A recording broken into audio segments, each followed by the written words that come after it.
नमस्कार दोस्तों, मैं रविंद्र कुमार और मेरे यूट्यूब चैनल पर आप सभी का हार्दिक स्वागत। दोस्तों, प्रतिदिन की महत्वपूर्ण क्लासों के हिसाब से जो आज अपनी जो प्रश्न उत्तरी की इंपॉर्टेंट क्लास रहने वाली है वो रहेगी दोस्तों यहाँ पे सीरीज नंबर 6। और दोस्तों कुछ व्यस्तता के चलते यहाँ पे पिछले 3 दिन से यहाँ पे क्लास नहीं हो पाई है, उसके लिए भी यहाँ पे मैं क्षमा प्रार्थी हूँ। और दोस्तों पहली बार चैनल पर विजिट कर रहे हैं तो आर के फिजिकल एजुकेशन क्लासेस को आप सब्सक्राइब कर ले और बेल आइकन को प्रेस कर ले ताकि प्रतिदिन के महत्वपूर्ण क्लासों का नोटिफिकेशन आपको यहाँ पे प्राप्त होता रहे। दोस्तों आज की जो इंपॉर्टेंट क्लास रहेगी वो एथलेटिक्स से संबंधित यहाँ पे अपनी इंपॉर्टेंट क्लास रहेगी। तो एथलेटिक्स में 30 इंपॉर्टेंट क्वेश्चनों में से आप कितने प्रश्नों का सही जवाब दे पाते हैं वो आप स्कोर भी कमेंट बॉक्स में शेयर करते रहे। तो दोस्तों क्लास को शुरू करने से पहले आप चैनल को सब्सक्राइब कर ले और बेल आइकन को प्रेस कर ले और वीडियो को शेयर और लाइक भी ज़रूर करें ताकि और भी दोस्तों को इसको महत्वपूर्ण फ़ायदा प्राप्त हो सके। तो चलिए दोस्तों पहला और इम्पोर्टेंट क्वेश्चन देखते हैं यहाँ पे एथलेटिक्स से संबंधित। फर्स्ट क्वेश्चन रहेगा दोस्तों यहाँ पे कि प्रथम विश्व एथलेटिक्स चैंपियनशिप 1983 में कहाँ आयोजित हुई है। दोस्तों यहाँ पे प्रथम विश्व एथलेटिक्स चैंपियनशिप के बारे में पूछा गया है जो 1983 में कहाँ आयोजित हुई है, ये अपने को यहाँ पे बताना है। इसी के दोस्त साथ में दोस्तों मैं आपको बताऊँ सबसे पहले तो प्रथम विश्व एथलेटिक्स चैंपियनशिप कब आयोजित की गई थी। एक प्रश्न तो यहीं पे बना है कि 1983 में प्रथम विश्व एथलेटिक्स चैंपियनशिप का आयोजन हुआ था, लेकिन ये कहाँ हुआ था ये अपने को यहाँ पे बताना है। तो चलिए दोस्तों यहाँ पे प्रश्न नंबर 1 और सही आंसर रहने वाला है वो रहेगा दोस्तों यहाँ पे हेलेंसिकी में इसका आयोजन किया गया था। हेलेंसिकी जो फिनलैंड में है, ये अपने को यहाँ पे ध्यान रखना है, फिनलैंड में स्थित है। चलिए दोस्तों नेक्स्ट और अगला प्रश्न नंबर 2 देखते हैं अपन यहाँ पे। प्रश्न नंबर 2 देखिए दोस्तों 18वीं, ध्यान रखना है दोस्तों यहाँ पे 18वीं विश्व एथलेटिक्स चैंपियनशिप 2022 का आयोजन कौन से देश में हुआ है। दोस्तों यहाँ पे 18वीं विश्व एथलेटिक्स चैंपियनशिप जिस 2022 है, इसका आयोजन कौन से देश में हुआ ये अपने को यहाँ पे बताना है। तो चलिए दोस्तों यहाँ पे अमेरिका, ऑस्ट्रेलिया, भारत या फिर स्पेन। प्रश्न नंबर 2 और सही आंसर रहने वाला है वो रहेगा दोस्तों यहाँ पे अमेरिका में इसका आयोजन हुआ है, ये अपने को यहाँ पे ध्यान रखना है। तो 18वीं विश्व एथलेटिक्स चैंपियनशिप 2022 में आयोजन हुआ था वो अमेरिका में हुआ है और इसमें नीरज चोपड़ा ने यहाँ पे दोस्तों वो कौन सा पदक जीता है वो आप कमेंट बॉक्स में ज़रूर इसका जवाब भी आप शेयर करें। नेक्स्ट और अगला प्रश्न नंबर देखिए दोस्तों यहाँ पे। तो अपन ने यहाँ पे दोस्तों 2 प्रकार के प्रश्न देख लिए। प्रथम विश्व एथलेटिक्स चैंपियनशिप कहाँ देखी थी, तो वो हेलेंसिकी फिनलैंड में 1983 में आयोजित हुई थी। और 2022 में कौन सा क्रम की, तो वो 18वीं क्रम की ऑस्ट्रेलिया में अमेरिका में आयोजित हुई है। नेक्स्ट और अगला प्रश्न नंबर 3 देखिए दोस्तों। और क्लास पसंद आती है तो ज़रूर वीडियो को शेयर भी करते रहे दोस्तों और लाइक ज़रूर करते रहे। यहाँ पे आपको दोस्तों मैं बता दूँ जो लाइक की संख्या है वो बहुत ही कम रहती है, तो आप ज़रूर लाइक करें ताकि मोटिवेट भी मेरे को मिलता रहे, जिससे और भी अच्छी क्लासेस और कंटेंट आपको प्रोवाइड करवाया जा सके। प्रश्न नंबर 3 देखिए दोस्तों यहाँ पे 19वीं विश्व एथलेटिक्स चैंपियनशिप 2023, ध्यान रखना है दोस्तों यहाँ पे 19वीं है, इसका आयोजन 2023 में कौन से देश में होगा ये अपने को यहाँ पे बताना है। तो दोस्तों अपन ने सभी प्रकार के लिए फर्स्ट देखी थी वो हेलेंसिकी फिनलैंड 1983 में आयोजित हुई थी। 2022 की अपन ने 18वीं क्रम की देख ली, वो अमेरिका में आयोजित हुई है। और जो अब लेटेस्ट 2023 में अब आयोजित होगी वो 19वें क्रम की विश्व एथलेटिक्स चैंपियनशिप होगी 2023 में, तो वो कहाँ पे आयोजित होगी ये अपने को यहाँ पे बताना है। तो प्रश्न नंबर 3 सही आंसर रहने वाला है वो रहेगा दोस्तों यहाँ पे बुडापेस्ट हंगरी में 19वीं विश्व एथलेटिक्स चैंपियनशिप का आयोजन होगा, ये अपने को यहाँ पे ध्यान रखना है। तो चलिए दोस्तों नेक्स्ट और अगला प्रश्न नंबर 4 देखिए दोस्तों। और वीडियो को शेयर और लाइक भी जरूर करते रहे दोस्तों।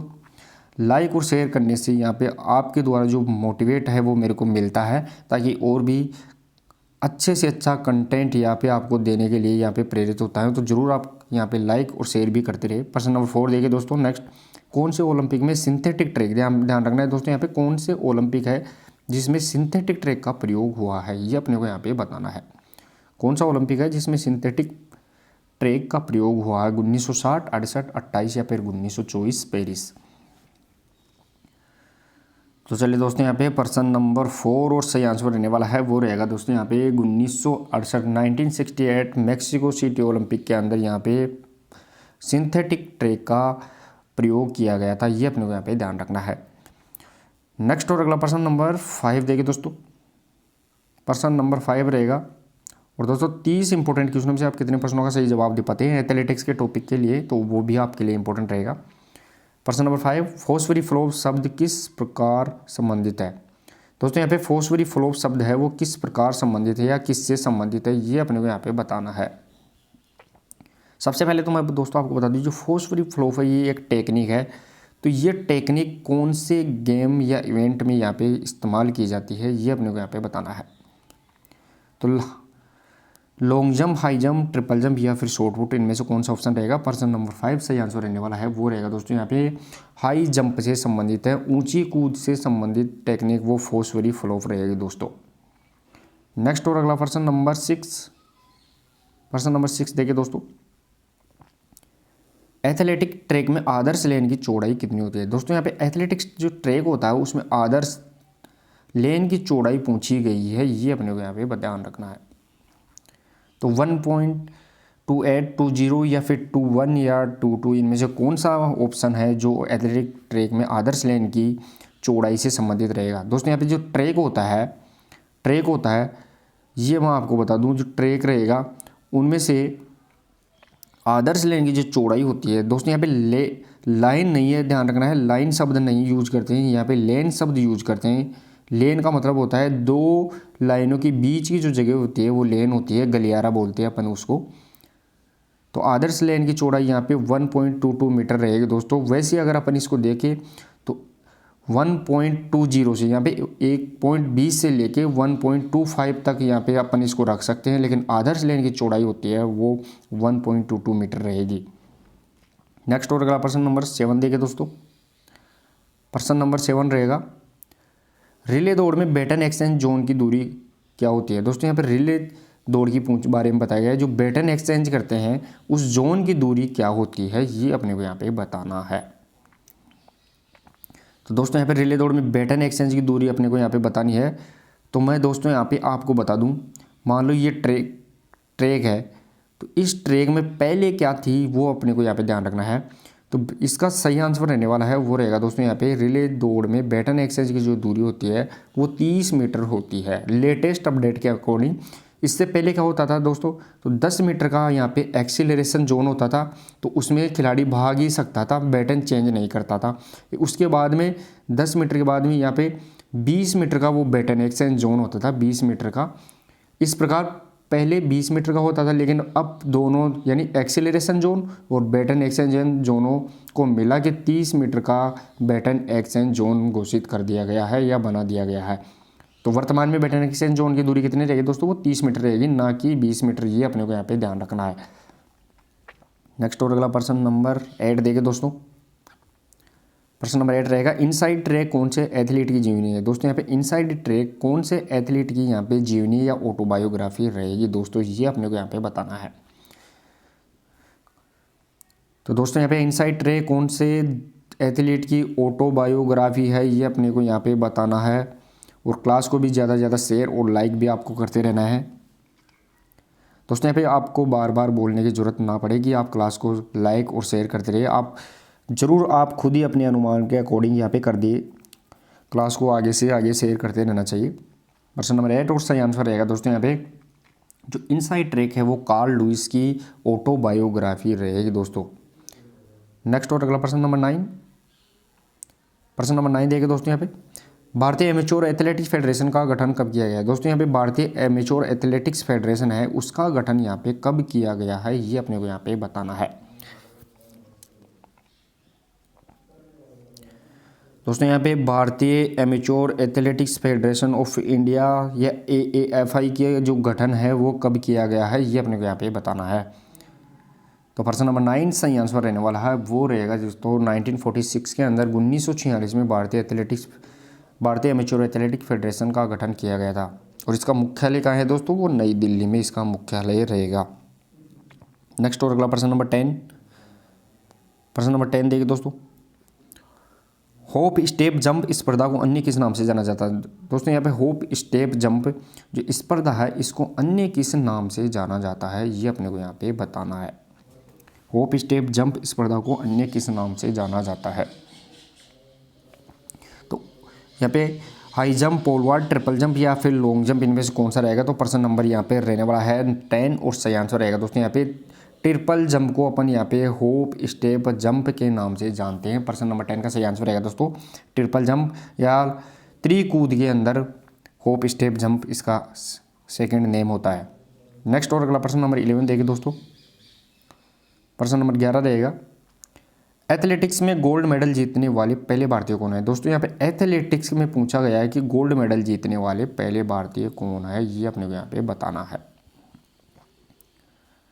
तो दोस्तों यहाँ पे एथलेटिक्स के अंदर पूछा गया है और वो कोई सा भी इवेंट हो, चाहे ओलंपिक हो, तो इनमें तो ये इसका सही आंसर रहने वाला है, वो रहेगा दोस्तों यहाँ पे नीरज चोपड़ा ने एथलेटिक्स में गोल्ड मेडल जीता है। और वो कौन से? तो वो भाला फेंक इवेंट में जीता है। दोस्तों यहाँ पे एथलेटिक्स में कौन कौन से इवेंट्स शामिल किए जाते हैं?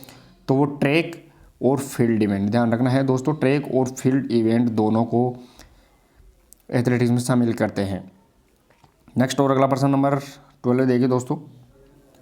पर्सन नंबर 12 रहेगा अगला इंपॉर्टेंट क्वेश्चन।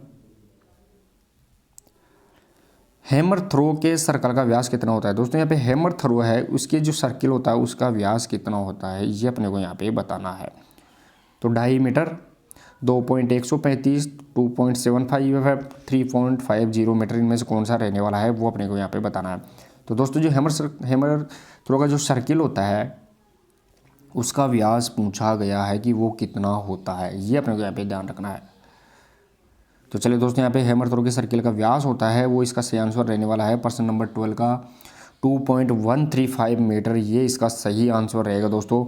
इसी के साथ में दोस्तों मैं आपको बताऊं हैमर थ्रो के साथ साथ में शॉर्ट पुट का व्यास भी यही होता है, ये अपने को यहाँ पे ध्यान रखना है। शॉर्ट पुट जो गोला फेंक होता है उसका व्यास भी 2.135 मीटर रहेगा दोस्तों। तो यहाँ पे इसका सही आंसर रहेगा दोस्तों यहाँ पे 2.135 मीटर, और ये शॉर्ट पुट का सर्कल का व्यास भी होता है, ये भी अपने को यहाँ पे ध्यान रखना है। हैमर थ्रो और शॉर्ट पुट दोनों का सेम होता है। नेक्स्ट और अगला पर्सन नंबर 13 देखिए दोस्तों।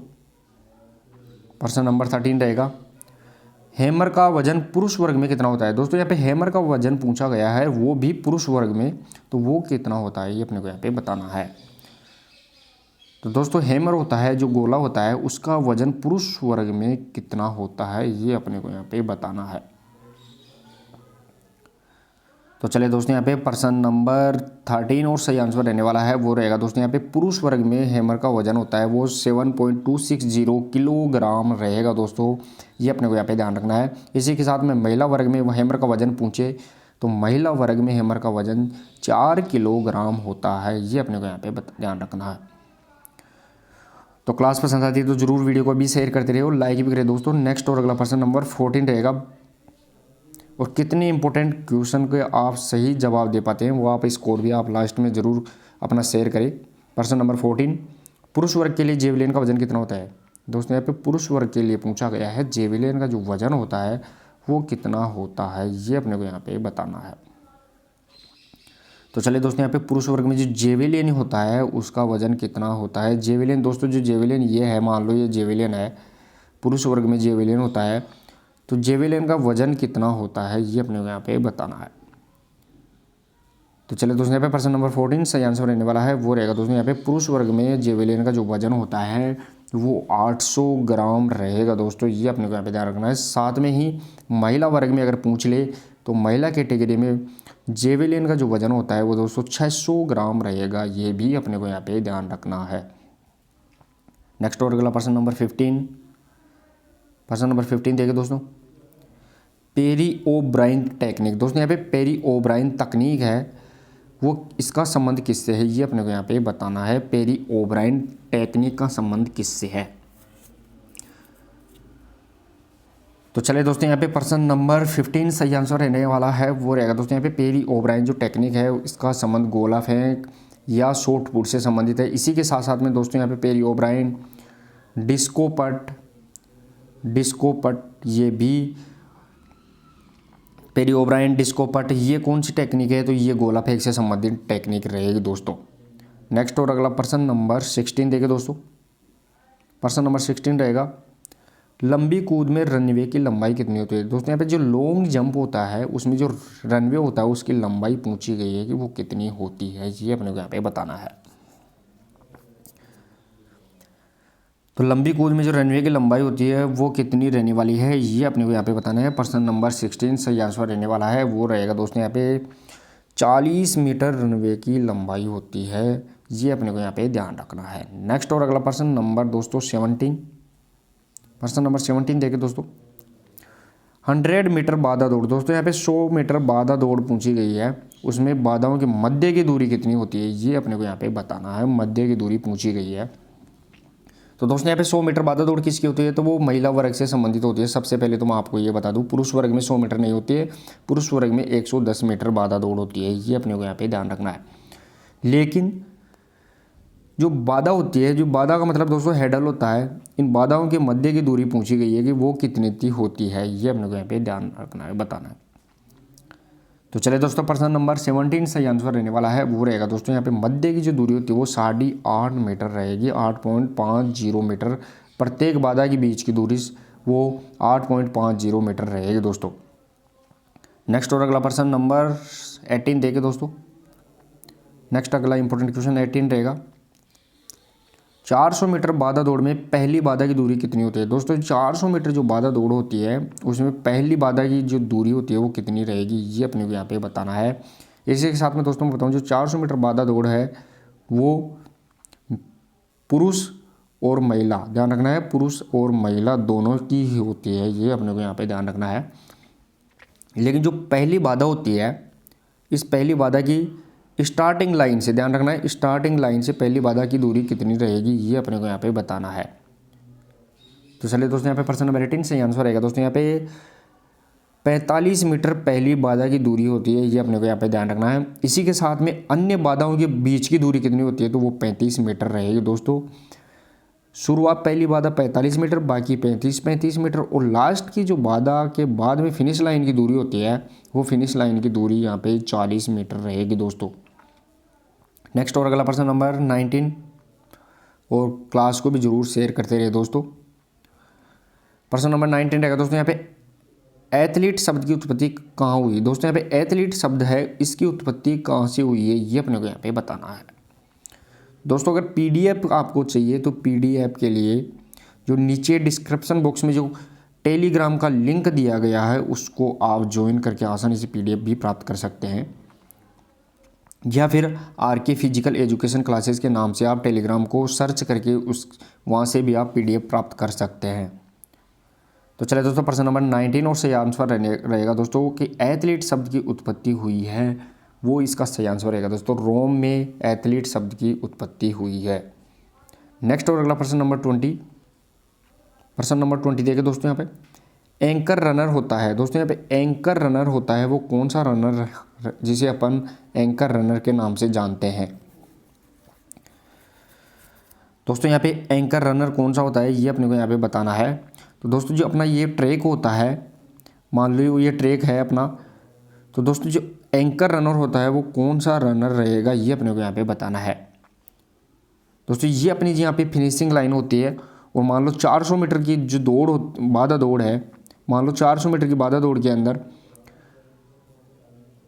400 मीटर की बाधा दौड़ या रिले दौड़ होती है, उसमें 4 खिलाड़ी दौड़ रहे हैं मान लो, तो जो लास्ट का खिलाड़ी होता है यहाँ पे चेंजिंग लेने वाला, वो चेंजिंग लेने वाला लास्ट का खिलाड़ी जो फिनिश करता है वो उसे अपन यहाँ पे एंकर रनर के नाम से जानते हैं। तो रिले दौड़ का जो अंतिम धावक होता है दोस्तों उसे अपन यहाँ पे एंकर रनर के नाम से जानेंगे। नेक्स्ट और अगला प्रश्न नंबर 21, प्रश्न नंबर 21 देखिए दोस्तों। त्रिकूद की तकनीक कौन सी नई है। दोस्तों यहाँ पे ट्रिपल जंप की टेक्निक कौन सी नई है, ये अपने को यहाँ पे बताना है। नई है पूछा गया है दोस्तों। सबसे पहले तो आपको प्रश्न को ध्यान से पढ़ना है कि क्या पूछा गया है। तो त्रिकूद की जो टेक्निक नई है वो कौन सी नई है, ये अपने को यहाँ पे बताना है। तो चलिए दोस्तों प्रश्न नंबर 21 और सही आंसर रहने वाला है वो रहेगा दोस्तों यहाँ पे स्ट्रेडल रोल। ये त्रि जंप की टेक्निक नहीं रहेगी बल्कि ये हाई जंप की रहेगी दोस्तों। ये भी अपने को यहाँ पे ध्यान रखना, हाई जंप होता है उसकी टेक्निक है। तो चलिए दोस्तों यहाँ पे इसी के साथ में यहाँ पे प्लेट मिक्स्ड या स्टीप, ये तीनों ही ट्रिपल जंप की टेक्निक है, याद रखना है। प्लेट, मिक्स्ड और स्टीप, ये तीनों ही यहाँ पे ट्रिपल जंप की टेक्निक रहेगी। नेक्स्ट और अगला प्रश्न नंबर 22। प्रश्न नंबर 22 देखिए दोस्तों, बैटन का वजन कितना होता है। दोस्तों यहाँ पे जो बैटन होता है उसका वजन कितना होता है, ये अपने को यहाँ पे बताना है। दोस्तों यहाँ पे बैटन होता है उसका वजन कितना होता है। सबसे पहले तो बैटन किस में यूज किया जाता है, तो बैटन यहाँ पे दोस्तों एथलेटिक्स में यूज किया जाता है, रनिंग में यूज किया जाता है। तो जो बैटन रहेगा दोस्तों यहाँ पे उसका वजन कितना होता है, ये अपने को यहाँ पे बताना है। तो चलिए दोस्तों, जो बैटन रहेगा उसका वजन यहाँ पे रहने वाला है वो इसका सही आंसर रहेगा दोस्तों यहाँ पे 50 ग्राम। प्रश्न नंबर 22 का सही आंसर रहेगा दोस्तों यहाँ पे 50 ग्राम ये बैटन का वजन होता है और 25 से 28 सेंटीमीटर ये इसकी लंबाई होती है, ये भी अपने को यहाँ पे ध्यान रखना है। नेक्स्ट और अगला प्रश्न नंबर 23। प्रश्न नंबर 23 देखिए दोस्तों, एथलेटिक्स शब्द किस भाषा से लिया गया है। दोस्तों यहाँ पे एथलेटिक्स शब्द है वो किस भाषा से लिया गया है, ये अपने को यहाँ पे बताना है। सबसे पहले तो दोस्तों इससे पहले वाले प्रश्नों में अपन ने देखा था कि एथलेटिक्स शब्द है वो कहाँ से आया है, तो वो रोम से आया है, ये अपने को यहाँ पे ध्यान रखना है। लेकिन कौन सी भाषा का शब्द है ये अपने को यहाँ पे बताना है। तो प्रश्न नंबर 23 सही आंसर रहेगा दोस्तों, वो ग्रीक भाषा का शब्द है या ग्रीक भाषा से लिया गया है, ये अपने को यहाँ पे ध्यान रखना है। नेक्स्ट और अगला प्रश्न नंबर 24। और वीडियो को शेयर और लाइक भी जरूर करते रहे ज़्यादा से ज़्यादा, ताकि ज़्यादा से ज़्यादा मोटिवेशन मिलने पर और भी अच्छी क्लास आपको यहाँ पे उपलब्ध करवाई जा सके। दोस्तों आपका मोटिवेशन ही यहाँ पे हमें और अच्छा कंटेंट यहाँ पे तैयार करने की प्रेरणा देता है। प्रश्न नंबर 24 रहेगा दोस्तों यहाँ पे, एथलेटिक्स में मेजर ध्यानचंद खेल रत्न पुरस्कार प्राप्त करने वाला प्रथम व्यक्ति। दोस्तों यहाँ पे एथलेटिक्स में पूछा गया है कि मेजर ध्यानचंद खेल रत्न पुरस्कार वो प्राप्त करने वाला प्रथम व्यक्ति कौन है, ये अपने को यहाँ पे बताना है। दोस्तों इसका पूर्व नाम मेजर ध्यानचंद खेल रत्न का पूर्व नाम राजीव गांधी खेल रत्न पुरस्कार था, जिसकी स्थापना 1991-92 में हुई थी। तो इसका जो वर्तमान नाम मेजर ध्यानचंद खेल रत्न पुरस्कार है, तो ये एथलेटिक्स में प्राप्त करने वाला पहला व्यक्ति कौन है या खिलाड़ी कौन है। तो प्रश्न नंबर 24 और सही आंसर रहेगा दोस्तों यहाँ पे ज्योतिर्मय सिकदर, ये एथलेटिक्स में प्रथम मेजर ध्यानचंद खेल रत्न पुरस्कार प्राप्त करने वाला खिलाड़ी रहेगा। नेक्स्ट और अगला प्रश्न नंबर 25। प्रश्न नंबर 25 देखिए दोस्तों, अंतर्राष्ट्रीय एथलेटिक्स महासंघ का गठन कब हुआ। दोस्तों यहाँ पे इंटरनेशनल एथलेटिक्स महासंघ का गठन पूछा गया है, वो कब हुआ है, ये अपने को यहाँ पे बताना है। तो दोस्तों यहाँ पे अंतर्राष्ट्रीय एथलेटिक्स महासंघ का गठन है वो जुलाई 1912, यहाँ पे ध्यान रखना है दोस्तों 1912 सही आंसर रहेगा दोस्तों। प्रश्न नंबर 25 का वो जुलाई 1912 में यहाँ पे ध्यान रखना है। तो भारतीय एथलेटिक्स महासंघ का गठन कब हुआ था, तो भारतीय एथलेटिक्स महासंघ का गठन 1946 में हुआ था। तो यहाँ पे इंटरनेशनल एथलेटिक्स महासंघ का गठन पूछे तो वो जुलाई 1912 में रहेगा दोस्तों। नेक्स्ट और अगला प्रश्न नंबर 26। प्रश्न नंबर 26 देखिए दोस्तों, डकैथलॉन का अंतिम मद कौन सा होता है। दोस्तों यहाँ पे डकैथलॉन है उसका अंतिम मद कौन सा होता है। सबसे पहले तो मैं आपको यहाँ पे ये बता दूं, जो डकैथलॉन होती है उसमें कितने इवेंट होते हैं, तो 10 इवेंट होते हैं दोस्तों, ये अपने को यहाँ पे ध्यान रखना है। फर्स्ट डे 5 इवेंट होते हैं, दूसरे दिन भी 5 ही इवेंट होंगे दोस्तों, ये अपने को यहाँ पे ध्यान रखना है। तो उसका जो अंतिम मद है दूसरे दिन का वो कौन सा है, ये पूछा गया है। तो चलिए दोस्तों यहाँ पे प्रश्न नंबर 26 सही आंसर रहने वाला है वो रहेगा दोस्तों यहाँ पे 1500 मीटर की जो दौड़ है वो डकैथलॉन का अंतिम मद होता है। नेक्स्ट और अगला प्रश्न नंबर 27 देखिए दोस्तों, प्रश्न नंबर 27, सेट आदेश पर स्प्रिंटर की शरीर की स्थिति कौन सी होती है। दोस्तों यहाँ पे सेट आदेश ध्यान रखना है, सेट आदेश पर स्प्रिंटर जो दौड़ लगाता है उसकी शरीर की स्थिति कौन सी होती है, ये अपने को यहाँ पे बताना है। तो यहाँ पे स्थायी संतुलन, अस्थायी, तटस्थ या फिर उपरोक्त सभी। दोस्तों जो खिलाड़ी बैठा रहता है, मान लो ये खिलाड़ी है, इसके ये पैर होते हैं जिसको ये वो ज़मीन पे यहाँ पे पैरों को टच करके रखता है, दोनों हाथ सामने रहते हैं, तो सेट बोलते हैं अपन। तो सेट की स्थिति में वो थोड़ा सा ऊपर की पोजीशन ऐसे आर्क बना लेता है, अपने पैरों को आर्क बना लेता है ऐसे। तो उस टाइम में सेट की स्थिति में उसकी शरीर की स्थिति कैसी रहेगी दोस्तों, तो इसका सही आंसर रहेगा दोस्तों वो अस्थायी संतुलन में रहेगा, क्योंकि उसको जैसे ही गन फायर होगा गन फायर के बाद में उसको भागना पड़ेगा, तो वो कौन सी स्थिति अस्थायी संतुलन रहेगा दोस्तों। चलिए दोस्तों यहाँ पे नेक्स्ट और अगला प्रश्न नंबर 28 देंगे। प्रश्न नंबर 28 रहेगा दोस्तों, ट्रैक कौन सी स्पर्धा में स्ट्रेगर का प्रयोग नहीं होता है। दोस्तों ट्रैक की ध्यान रखना है, ट्रैक की कौन सी स्पर्धा में स्ट्रेगर का प्रयोग नहीं होता है, ये अपने को यहाँ पे ध्यान रखना है, बताना है।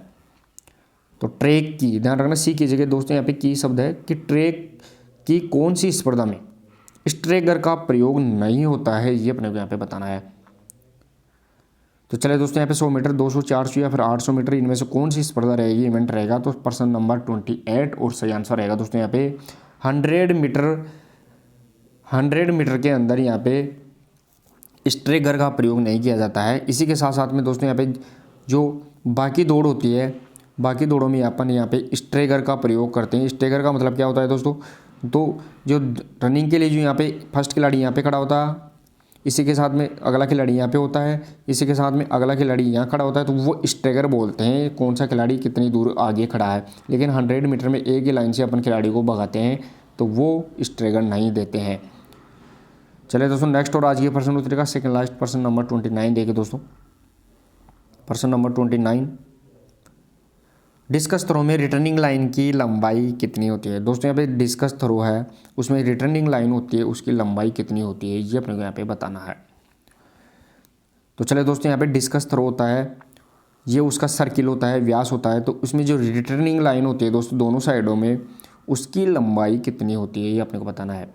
जैसे मान लो दोस्तों यहाँ पे ये डिस्कस थ्रो है, इसका लैंडिंग जोन है, डिस्कस थ्रो का लैंडिंग एरिया होता है दोस्तों ये वाला।